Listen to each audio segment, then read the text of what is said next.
Hello everyone, welcome back to మా kitchen మా వంటలు. ఈరోజు నేను మరో కొత్త రెసిపీని మీ ముందుకు తీసుకొచ్చేసాను. అదేంటంటే సొరకాయ మెదపి తాలింపు.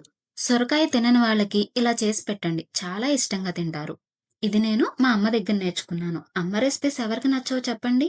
ఇంకెందుకు లేట్, మీకు కూడా చూపించేస్తా రండి. వీడియో స్కిప్ చేయకుండా చివరి వరకు చూడండి. ముందుగా సొరకాయ తీసుకుని చెక్కు మొత్తం తీసేసి శుభ్రంగా కడిగి చిన్న చిన్న ముక్కలుగా కట్ చేసుకోవాలి.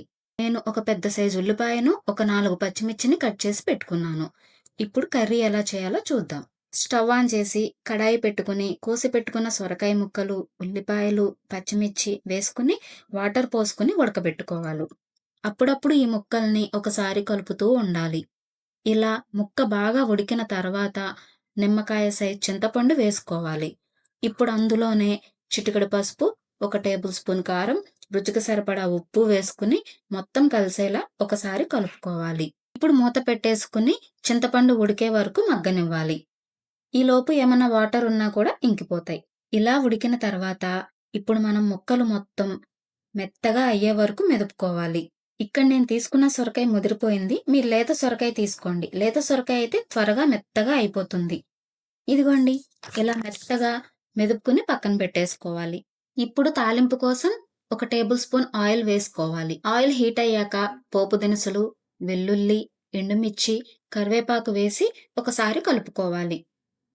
ఇప్పుడు ఈ తాలింపులో మెదిపి పక్కన పెట్టుకున్న సొరకాయ వేసుకుని ఒకసారి బాగా కలుపుకోవాలి. సొరకాయ వల్ల చాలా ప్రయోజనాలున్నాయి. సొరకాయ ఒంటికి చలవనిస్తుంది.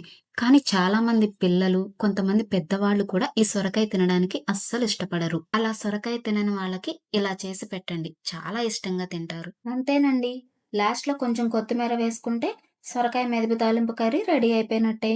ఈ కర్రీ వండటానికి ఎక్కువ టైం కూడా పట్టదు. మీరు కూడా ఒకసారి ట్రై చేసి ఎలా ఉందో కమెంట్ చేయండి. వీడియో నచ్చితే లైక్ చేయండి, మీ ఫ్రెండ్స్ కి షేర్ చేయండి, సబ్స్క్రైబ్ చేయడం మాత్రం మర్చిపోకండి. నోటిఫికేషన్స్ కోసం బెల్ ఐకాన్ క్లిక్ చేయండి. Thanks for watching.